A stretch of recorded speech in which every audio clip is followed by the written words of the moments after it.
آج کا سوال یہ ہے، ان جانوروں کی عمریں کتنی ہونی چاہیے؟ یاد رہے شریعت مطہرہ نے قربانی کے مخصوص جانور فرمائے ہیں، تو انہی جانوروں کی قربانی ضروری ہے، اور انہی مخصوص جانوروں کے اندر ان کی عمروں کا خیال کیا گیا ہے۔ اگر مخصوص جانوروں میں سے کوئی جانور ہے لیکن اس کی عمر کم ہوگی تو پھر اس کی قربانی نہیں ہوگی۔ اب اس کی تفصیل آپ کے سامنے بیان کی جائے گی کہ کس جانور کی کتنی عمر ہونی چاہیے۔ تو کم از کم اس اونٹ کی عمر 5 سال ہونی چاہیے۔ اگر 5 سال سے کم اونٹ ہے، 1 دن یا 2 دن بھی کم ہوں گے تو اس کی قربانی نہیں ہوگی۔ اب اسی طرح گائے بھینسا کے اندر اس کی عمر کم از کم 2 سال ہونا ضروری ہے۔ اگر 2 سال سے کم ہے تو اس کی قربانی نہیں ہوگی۔ جب یہی لفظ بکری پر بولا جاتا ہے یا بکرے پر بولا جاتا ہے یا بکری کی جتنی بھی قسمیں اس پر بولا جاتا ہے تو اس سے مراد 1 سال کی بکری ہے۔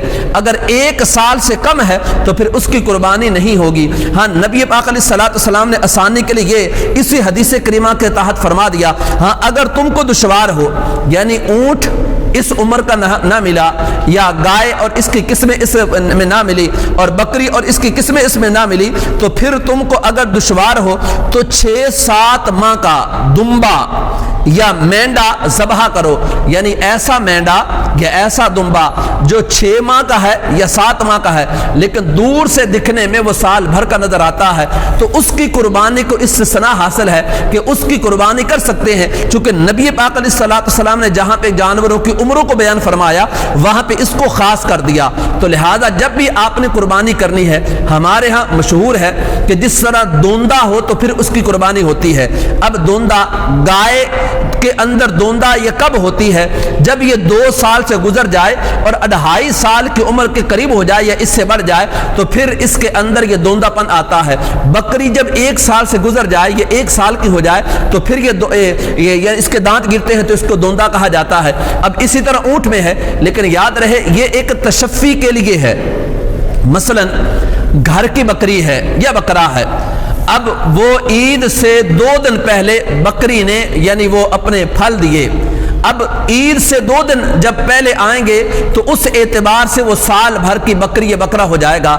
تو ایسی بکری یا بکرا جس کی عمر 1 سال ہے، بھلے اس کے دانت نہ گرے ہوں، نہ گرے ہوں تو شریعت مطہرہ کے اصولوں کے مطابق آپ اس کی قربانی کر سکتے ہیں۔ لیکن فی زمانہ ہوتا کیا ہے کہ لوگ صرف پیسے بٹورنے کے لیے اب جھوٹ بھی بولتے ہیں اور طرح طرح کی قسمیں بھی اٹھا دیتے ہیں۔ اب اپنی تشفی ہونا ضروری ہے۔ اگر آپ کے اپنے گھر کا بکرا ہے یا بکری ہے اور اس کی عمر 1 سال ہے، 1 سال سے 1 دن بھی کم ہے، مثلاً پچھلے سال قربانی کے پہلے دن کسی بکری نے وہ پھل دیے، وہ بچوں کو جنم دیا، تو اب قربانی کے پہلے دن اس کا سال پورا ہوگا، تو پہلے دن اس جو پھل دیے ہیں ان کا وہ اس کی قربانی نہیں کر سکتے۔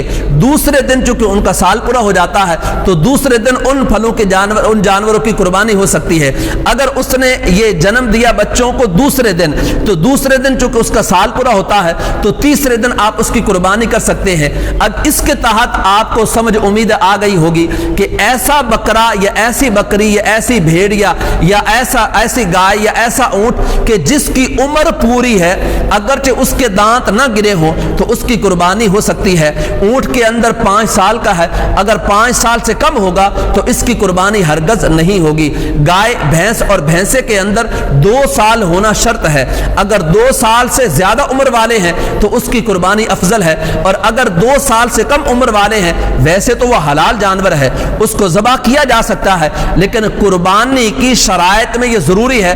نبی مکرم شفیع امت صلی اللہ علیہ وسلم نے فرمایا کہ صرف مسنہ جانوروں کی قربانی کرو، اور اس سے مراد اونٹ 5 سال کا ہے، گائے بھینس اور بھینسا 2 سال کے، اور بکری وغیرہ یہ 1 سال کے ہیں، تو اس سے کم ہوں گے تو پھر ان کی قربانی نہیں ہوگی، اگر اس سے زیادہ ہے تو پھر یہ افضل ہے، انہی کی قربانی ہوگی۔ تو یہ ہیں قربانی کے جانور جن کا ذکر آپ کے سامنے کیا گیا۔